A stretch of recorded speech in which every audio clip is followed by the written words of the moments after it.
Assalamualaikum warahmatullahi wabarakatuh. Perkenalkan, nama saya Nadif Muhammad Syahban. NIM G1417073 akan memaparkan rencana penelitian dengan judul Penggerombolan Data Panel Emiten Sektor Pertambangan selama Pandemi COVID-19. Penelitian ini di bawah bimbingan Bapak Insinyur A. Malamudi MSI dan Bapak Dr. Farid Muhammad Effendi SSI MSI. Adapun pokok bahasan yang akan saya sampaikan meliputi latar belakang, tinjauan pustaka, metodologi penelitian, dan daftar pustaka. COVID-19 mulai masuk Indonesia pada 2 Maret 2020. Banyaknya masyarakat yang mengalami dampak ekonomi dari pandemi ini, seperti terkena PHK dan tersendatnya aktivitas bisnis, membuat masyarakat mencari pemasukan baru. Salah satunya saham. Menurut press release yang dikeluarkan oleh BI, frekuensi rata-rata transaksi saham pada 2020 meningkat 31,98% dan merupakan yang tertinggi sejak 22 Mei 1995. Investasi saham tentu memberikan keuntungan yang tinggi, tetapi juga memiliki risiko yang cukup tinggi. Investasi memiliki risiko yang cukup tinggi karena harga saham yang dinamis dan sulit diprediksi. Adapun faktor saham yang pertama dipengaruhi oleh faktor fundamental, yaitu berdasarkan kinerja keuangan perusahaan dan faktor teknikal, yaitu kondisi teknis di pasar. Pada penelitian ini yang digunakan merupakan faktor teknikal. Kenapa? Karena faktor fundamental rilisnya secara tahunan, sedangkan kurang pas untuk melihat pergerakan selama masa pandemi, yang pandemi sendiri baru berlangsung selama kurang lebih 1 tahun. Asumsi dasar dalam analisis faktor teknikal adalah keseimbangan dari volume permintaan dan penawaran yang sangat mempengaruhi pergerakan dari harga saham itu sendiri. Lalu, nilai frekuensi yang tinggi menunjukkan banyaknya minat investor yang dapat mempengaruhi harga saham, di mana frekuensi perdagangan adalah banyaknya transaksi jual beli saham pada waktu tertentu. Lalu, volume perdagangan merupakan salah satu indikator analisis teknikal untuk melihat respon pasar, di mana volume perdagangan adalah jumlah lembar saham yang diperdagangkan pada waktu tertentu. Indeks sektor pertambangan mencatatkan kenaikan indeks yang tertinggi selama 2020, yaitu sebesar 23,69%. Hal tersebut ditopang karena produk emas yang dianggap salah satu jenis investasi yang aman saat terjadi ketidakpastian ekonomi seperti saat pandemi, sehingga menyebabkan tingginya minat investor. Tapi, naiknya indeks sektor pertambangan tidak menandakan bahwa semua emiten sektor pertambangan menunjukkan kenaikan indeks selama pandemi COVID-19, sehingga diperlukan peninjauan lebih lanjut untuk melihat emiten mana saja yang memberikan keuntungan selama pandemi COVID-19. Analisis gerombol dapat mengkelompokkan objek berdasarkan kesamaan karakteristiknya menurut Macik dan Somertajaya, sehingga dapat digunakan untuk menggerombolkan emiten berdasarkan karakteristiknya. Karena data yang digunakan merupakan data panel, maka penggerombolan bakal lebih kompleks dibandingkan dengan data cross-section, karena juga memperhatikan dimensi waktu. Sebelumnya, Pinja et al. Dan Dewi telah melakukan penggerombolan data panel menggunakan metode Cummins, di mana Pinja pada 2017 melakukan penggerombolan terhadap pasien asma, sedangkan Dewi pada 2018 menggerombolkan perusahaan sektor konsumsi. Tujuan dari penelitian ini adalah menggerombolkan emiten sektor pertambangan selama pandemi dan menentukan gerombol terbaik sebagai rekomendasi emiten. Menurut Macik dan Somertajaya pada 2011, analisis gerombol merupakan teknik pengubah ganda yang mempunyai tujuan utama untuk mengelompokkan objek-objek berdasarkan kemiripan karakteristik yang dimiliki, di mana kemiripan antar objek dapat digambarkan atau diukur dengan menggunakan jarak.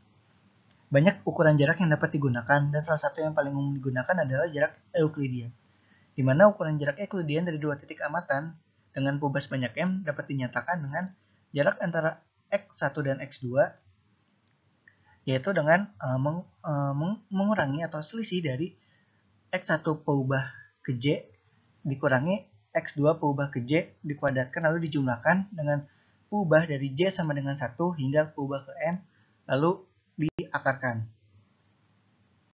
Dalam analisis gerombol ada dua metode yang bisa digunakan, yaitu metode hierarki, di mana ukuran gerombol belum ditentukan di awal, dan metode non-hierarki, di mana banyaknya gerombol ditentukan di awal sebelum penggerombolan. Cummins merupakan salah satu contoh dari penggerombolan non-hierarki. Dengan algoritma dari Cummins adalah yang pertama, memilih objek secara acak sebanyak K sebagai awalan pusat dari gerombol, lalu memasukkan setiap objek ke gerombol berdasarkan kemiripan, lalu menghitung pusat gerombol baru. Keempat, menghitung ulang jarak objek dengan pusat gerombol yang baru. Lalu ulangi langkah kedua dan keempat sampai tidak ada perubahan dari susunan gerombol. Data panel merupakan gabungan dari data time series dan data cross section, sehingga data panel memiliki banyak waktu pengamatan dan objek. Data panel sendiri dapat mengukur kepentingan variabel dari waktu ke waktu yang disebut variabel trajektori. Variabel trajektori dapat dinotasikan dengan YIJA, dengan I melambangkan objek, J melambangkan waktu pengamatan, dan A melambangkan variabel. Dapat juga ditulis dalam matriks seperti yang ditampilkan dalam slide. Lalu, metode yang dapat digunakan untuk mengukur jarak dua variabel trajektori menurut Finley et al. Yang pertama adalah menghitung jarak antara individu pada waktu ke J. Dapat dinotasikan berarti D ke J, yaitu jarak waktu ke J merupakan dari jarak antara objek pertama pada waktu ke J di semua variabel dengan jarak objek kedua pada waktu ke J untuk semua variabel. Lalu yang kedua, semua hasil pada langkah 1 dapat disimpan dalam vektor yang disebut vektor jarak T yang berisi jarak waktu pertama hingga jarak waktu ke T. Lalu yang ketiga, menghitung panjang vektor jarak T. Panjang vektor jarak T dapat diukur dengan akar dari jarak waktu pertama dikuadratkan, dijumlahkan hingga jarak waktu ke T yang dikuadratkan. Salah satu permasalahan dari klaster data panel adalah variabel yang diukur tidak dengan skala yang sama. Hal tersebut dapat ditangani dengan normalisasi data. Normalisasi data pada data panel tidak dinormalisasi setiap satu waktu, tetapi secara keseluruhan. Dengan rumus normalisasi data ke objek ke I, waktu ke J, dan variabel ke X adalah dengan rumus YIJX dikurangin rata-rata pengamatan semua variabel ke X dibagi dengan standar deviasi dari variabel ke X. Ukuran kebaikan gerombol digunakan untuk melihat kualitas dari suatu penggerombolan. Ukuran kebaikan gerombol dapat digunakan untuk menentukan K atau banyaknya gerombol yang optimum. Ada 3 kriteria yang digunakan dalam penelitian ini. Yang pertama, kriteria Kalinski-Harabas. Adapun rumus dari kriteria Kalinski-Harabas adalah teras dari matriks program antar gerombol dibagi dengan teras matriks program dalam gerombol dikali banyaknya objek dikurangi banyaknya gerombol dikurangi banyaknya gerombol dikurangi 1. Semakin tinggi nilai Kalinski-Harabas menunjukkan bahwa penggerombolan semakin baik. Lalu kriteria yang digunakan adalah kriteria Raituri, di mana rumus dari nilai Raituri adalah intra dibagi inter, di mana intra adalah rata-rata dari jarak objek dengan pusat gerombolnya, dan inter adalah nilai minimum dari jarak antara gerombol. Semakin kecil atau semakin minimum nilai Raituri menunjukkan bahwa penggerombolan semakin baik. Kriteria yang ketiga yang digunakan adalah kriteria Davis-Baldwin. Adapun rumus dari kriteria Davis-Baldwin adalah rata-rata dari kemiripan gerombol dari gerombol ke I sampai gerombol ke K. Kemiripan gerombol ke I adalah nilai maksimum dari nilai kemiripan gerombol ke I dengan gerombol lainnya. Adapun rumus dari kemiripan gerombol ke I dan ke J adalah sama dengan dispersi dari gerombol ke I ditambah dispersi gerombol ke J dibagi dengan jarak antar gerombol ke I dan gerombol ke J.